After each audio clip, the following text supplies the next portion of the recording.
కాలభైరవుని ఆశీస్సుల కోసం ప్రతి నెలలో కాలాష్టమి రోజున ఈ పనులు చేయండి.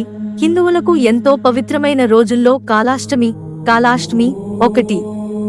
ఇది ప్రతి నెల కృష్ణపక్ష అష్టమి తిథి నాడు వస్తుంది. ఈ రోజున శివుడి భయంకర రూపమైన కాల భైరవుడి భగవాన్ భైరవ్ ని పూజిస్తారు. ఆయన్ని ఈ రోజున భక్తితో కొలిస్తే నెగిటివిటీ దరిచేరదని, రక్షణ లభిస్తుందని, అష్టైశ్వర్యాలు సిద్ధిస్తాయని నమ్ముతారు. అందుకే చాలామంది ఈ రోజు ఉపవాసం ఉండి ప్రత్యేక పూజలు చేసి స్వామివారి దీవెనలు పొందుతారు. మరి ఈ రోజు చేయాల్సిన ఆచారాలేవో తెలుసుకుందాం. కాలాష్టమి విశిష్టత. కాలాష్టమి గురించి ఆదిత్య పురాణంలో ప్రత్యేకంగా ప్రస్తావించారు. ఈ రోజున కాల భైరవుడిని తప్పకుండా పూజించాలని శాస్త్రాలు చెబుతున్నాయి. కాల భైరవుడు కాలాన్ని శాసించే దేవుడు.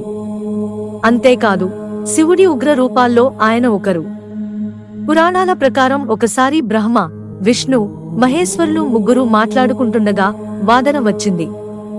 ఆ వాదనలో బ్రహ్మ గర్వంగా మాట్లాడటంతో శివుడికి కోపం వచ్చింది. వెంటనే మహాకాళేశ్వరుడి రూపం దాల్చి బ్రహ్మ 5వ తలను నరికేశాడు. శివభక్తులకు ప్రత్యేకం. ఈ కథ కాల భైరవుడి భయంకర స్వభావాన్ని, అహంకారాన్ని, గర్వాన్ని అణచివేసే శక్తి గురించి తెలియజేస్తుంది. శివుడిని ఆరాధించే వాళ్ళకి కాలాష్టమి చాలా ముఖ్యమైన రోజు.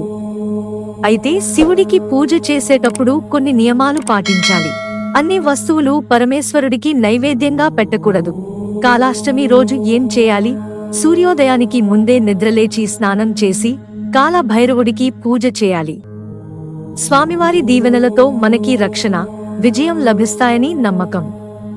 కాలాష్టమి పర్వదినాన కాలభైరవుడిని మనసారా కొలిస్తే జీవితంలోని కష్టాలన్నీ మటుమాయం అవుతాయని పండితులు చెబుతున్నారు. శత్రువులపై తిరుగులేని విజయం సాధించాలన్నా, దుష్ట శక్తుల బెడద నుంచి విముక్తి పొందాలన్నా ఈ రోజు చేసే పూజలు మంచి ఫలితాలని ఇస్తాయని నమ్మకం.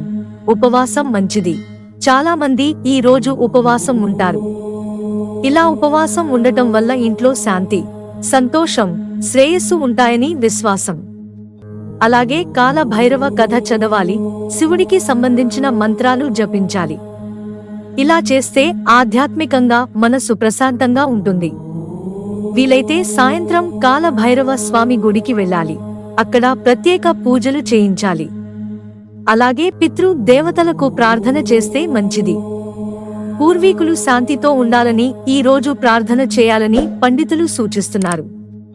అన్నదానం, వస్త్రదానం లేదా డబ్బు సహాయం లాంటివి పేదవాళ్లకి, ముఖ్యంగా బ్రాహ్మణులకి చేయాలి. నల్ల కుక్కకు ఆహారం.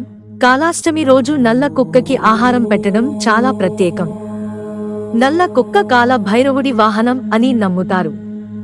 అందుకే నల్ల కుక్కకి పాలు, పెరుగు లేదా స్వీట్లు లాంటివి ఇవ్వాలి. ఈ విధుల్ని భక్తి శ్రద్ధలతో ఆచరించడం వల్ల కాల భైరవుడి కరుణా కటాక్షాలు మనపై ఎల్లప్పుడూ ఉంటాయని, జీవితం సంతోషంగా, సుఖంగా సాగుతుందని భక్తులు నమ్ముతారు. ఇంట్లో కాలభైరవ పూజ. ముందుగా పూజ గదిని శుభ్రం చేసి నల్లటి వస్త్రాన్ని పరచాలి. దానిపై పార్వతీ పరమేశ్వరుల పటం లేదా విగ్రహాన్ని ప్రతిష్ఠించాలి. తర్వాత కాలభైరవుడికి ఇష్టమైన నైవేద్యాలు సమర్పించాలి. నల్ల మినుములు, తీపి పదార్థాలు, పాలు, పెరుగు వంటి వాటితో పాటు ఆవనూనెతో చేసిన పదార్థాలు, బెల్లంతో చేసిన వంటకాలను కూడా నైవేద్యంగా పెట్టవచ్చు. అలాగే కాలభైరవుడి ముందు చతుర్ముఖ దీపాన్ని వెలిగించాలి.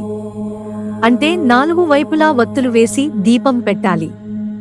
పూజ చేసే సమయంలో భైరవ చాలీసా చదవటం లేదా భైరవ మంత్రాలు జపించడం మంచిది. మిత్రులారా, ఛానల్ సబ్స్క్రైబ్ చేసుకోవడం మర్చిపోకండి. ధన్యవాదాలు.